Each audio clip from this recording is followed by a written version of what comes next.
Waraanni mootummaa federaalaa fi humnoota TPLF jidduutti geggeeffame kun dhiibbaa biyyoota alaa fi gamtaa Afrikaatiin ji'oota 9 dura dhaabbatee ture. Akkaataa waliigaltee saniitiin humnoonni TPLF meeshaalee waraanaa akka hiikkatanii fi raayyaa ittisa biyyaa malee humnoonni Amaaraa fi Eertiraa raayyaa ittisa biyyaa tumsuuf Tigraay keessa bobba'an akka bahan kan ajaju. Tarkaanfiin kunis yeroo takkatti akka raawwatamu ibsi yeroo san bahee ni mirkaneessa. Garuu humnoonni TPLF meeshaalee waraanaa gurguddoo hiikkatuun raayyaa ittisa biyyatti yeroo dabarsanii kennan mootummaan Itoophiyaa mataan isaa ibsaa ture. Ta'us waraanni Eertiraaf humnoonni Amaaraa ammas kibbaaf lixa Tigraay keessatti akka argaman maddeen garaagaraa gabaasaa turanii jiru. Gama biraatiin lola kaaba Itoophiyaatiin wal qabatee wal dhibdeen mana amantaa Ortodoksii Tawaahidoo Itoophiyaa keessatti mudate hin furamne. Oromiyaa keessatti ammoo tajaajila afaan Oromootiin akka kennamuuf gaafii gaafatame moggatti kan dhiise manni amantichaa gaaffiilee kanaaf muddamee jira. Manni amantaa Ortodoksii Tawaahidoo Itoophiyaa irra jireessa humna isaa Oromiyaa irratti hirkatee haa jiraatu malee gaaffii belbeltuu hordoftoota afaan Oromootiin tajaajilamuu fedhan bira dhihaatuuf deebisaa qixa sirriin laanne. Rincicummaan mana amantichaa kun gaaffii biraa mana lubummaa Oromiyaa hundeessuu jedhu Oromiyaa keessaa kaase. Rakkoo siyaasaa karaa amantiif siyaasan Oromiyaa jeeqaa jiru kana hundirraa furuun murteessaa tahuu hedduun irratti waliif galu. Keessattuu wal dhibdee waraana bilisummaa Oromoof mootummaa jidduu jiru furuun barbaachisaa tahus garuu walitti dhufeenyi qaamonni lameen mariif Taanzaaniyaa keessatti walitti dhufan hin milkooyne. Mootummaan Itoophiyaa wal dhibdee waraana bilisummaa Oromoo waliin keessa jiru wal qabatee namoota hedduu hidhee jira. Addatti miseensonni adda bilisummaa Oromoo 7 gahan waraana bilisummaa Oromoo bosona jiru waliin hidhata qabdu sababa je'uun ganna 3 dura erga hidhamanii ammas murtii malee manneen hidhaa keessatti gidirfamaa jiru. Obbo Abdii Raggaasaa, Mikaa'el Booranaa, Kennasaa Ayyaanaa, Gadaa Oljiraa, Daawit Abdataa toora ganna 3 murtii malee to'annoo poolisii Oromiyaa jalatti argamu. Dhaabbileen mirgoota namoomaa falman Human Rights Watch fi Komishiniin mirgoota namoomaa Itoophiyaa qondaaltonni adda bilisummaa Oromoo kanneen hatattamaan akka gadhiifaman irra deddeebiin gaafatanis mootummaan Itoophiyaa gaaffii kana gurratti hin qicanne. Poolisiin Oromiyaa miseensota adda bilisummaa Oromoo olitti maqaan isaanii eerame erga manni murtii bilisaan gadhiiseen booda deebisee hidhatti dachaase. Himata tokkos osoo irratti dhiyeessin ganna 3 oliif hidhaa keessa tursee jira. Mootummaan federaalaas ta'ee kan naannoo Oromiyaa miseensota adda bilisummaa Oromoo gameeyyii hidhaman kanarratti ibsa gahaan laanne. Waldhibdeen karaa siyaasaaf amantiin Itoophiyaa raasaa jiru hundirraa furuun murteessaadha. Kunis kan fala argatu yoo gaaffiin siyaasaa fi karaa amantiin jiran deebii qixaa argatan qofa. Itoophiyaan madaa kana osoon wal'aanamin tirataa jirtu rakkoo cimatti deemuuf yoo taate malee gara furmaatatti imaluun isii shakkii keessa jira. Maddi rakkoo abboota amantaa naannoo Tigraay hin furamne. Dureewwan amantaa Ortodoksii Tawaahidoo naannoo Tigraay qulqulluu Sinodosii Itoophiyaa lolli uummata Tigraay irratti baname akka dhaabbatuuf shoora irraa eegamu bahuu hin dandeenye faallaa amantichaatiin ala lola jajjabeessaa ture jechuun himate. Kanaaf manni amantichaa kophatti if danda'uun hundaa'e bu'uuruma kanaan tibba kana abboota amantaa 10 kanneen amma dura filaman keessaa Iphees qophoosota 6 filatu beeksise. Manni amantaa naannoo Tigraay kun manni amantaa Kiristaanaa Ortodoksii Itoophiyaa amma muudama dureewwan abboota amantaa naannoo Tigraay kana hadheeffatee morme. Muudamni Iphees qophoosota Tigraay kun akka lakkoofsa Itoophiyaatti adoolessa 16 bara 2015 Bataskaana Aksum Tsiyoon keessatti kan raawwatame.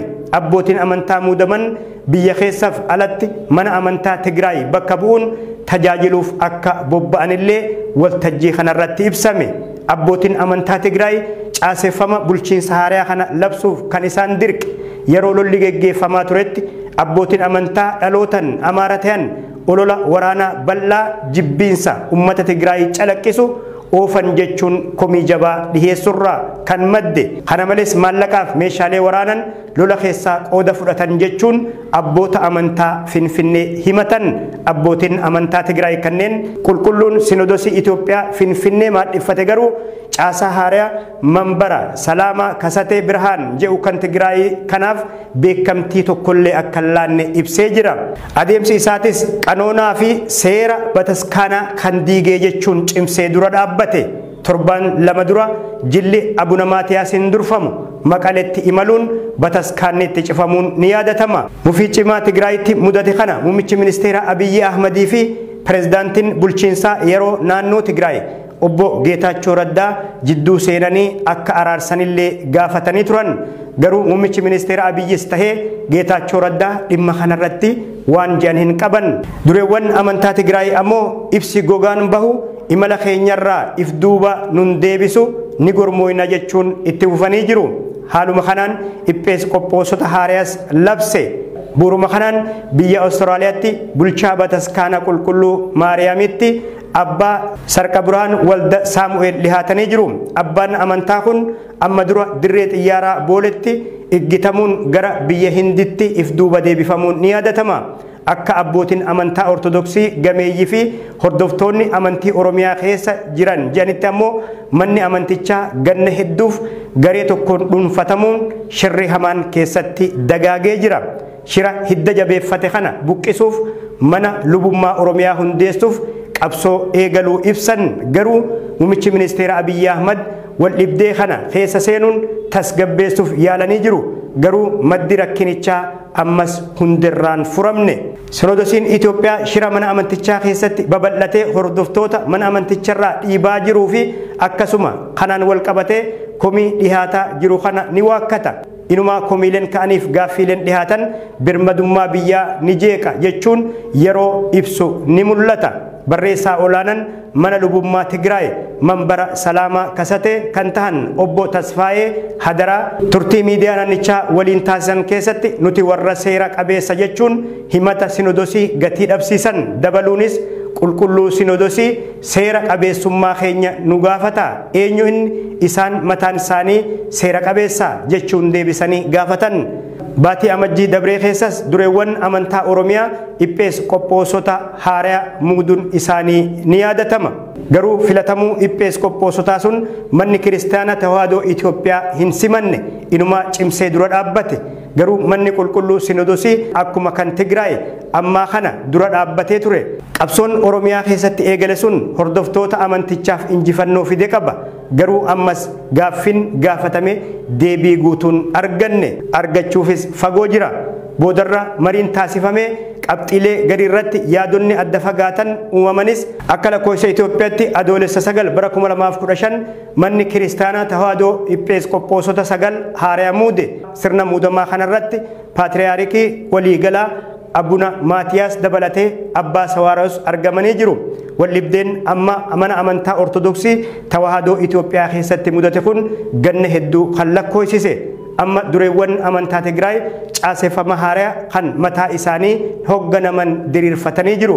Gaaffii fakkaataa naannoo Oromiyaa keessaa dhihaatee jiru kana ukkaamsee manni amantaa Ortodoksii Tawaahidoo Itoophiyaa muudama iphees qophoosotaa fi mana lubummaa Tigraay hundeeffame kana waliin akkamiin hojjetan gaaffiidha. Gaaffiin mana lubummaa mataa fi hundeeffachuu dura kan dhihaate abboota amantaa Oromiyaa biraahi. Yookaan Tigraay ammaa kun fudhatame kan Oromiyaaf deebii qixa sirrii laatu fi malee falli biraa akka hin jirre mallattoon akeekan hedduutu jira. Phaaphaasota 9 kanneen dhiheenya kana muudaman keessaa 7 gara Oromiyaatti bobbaafamuu waliin wal qabatee mormiin cimaan lixa Oromiyaa keessatti dhagahamee jira. Gimbi keessatti hordoftoonni amantichaa Sinodosii qanoona fi doogimaa qaxxaamura dhufe hin simannu jechuun hiriira mormii bahuun dura dhaabbatanii jiru. Abbootiin Phaaphaasota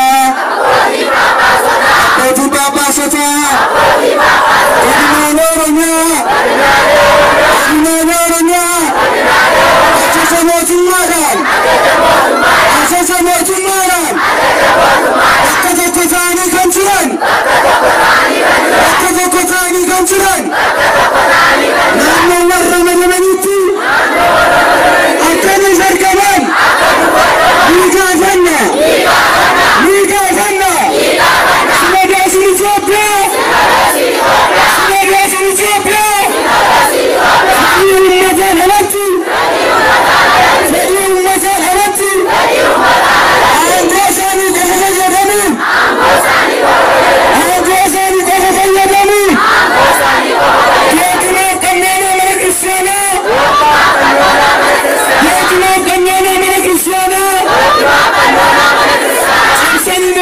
Sanggegessen!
Gaaffin hordoftoota amantii Ortodoksii Oromiyaa keessaa qixa sirriitiin deebiin argatu yoo ta'ee fi faallaa kana abboota afaan Oromoo dubbachuu hin dandeenye gara Oromootti bobbaasu. Manni amantaa Ortodoksii Tawaahidoo Itoophiyaa jeequmsa amma keessa gangalachaa jiru kana keessaa qulqullaa'uuf gaaffii Oromiyaa keessaa hordoftoonni dhiheessaniif deebii yoo kenne boqonnaa argatu mala. Inni Tigraay ammoo humna isaatiin ala tahuudha kan mul'ataa jiru. Kanaaf gaaffii haqaa afaan ifiitiin tajaajilamuuf hordoftoonni dhiheessaniif deebisaa haqaa kennuun mana amantaa Ortodoksii Tawaahidoo Itoophiyaa baraaruu malee bu'aa biraa hin qabu. Tole daawwattoota keenya qophiin furguggee arraaf qindeessine isaan gammadaa daawwattan ture an Badri Yusuf nu hordofuu keessaniif guddiseen isin galateeffadha. Qophii biraatiin walitti deebinaa nagaa.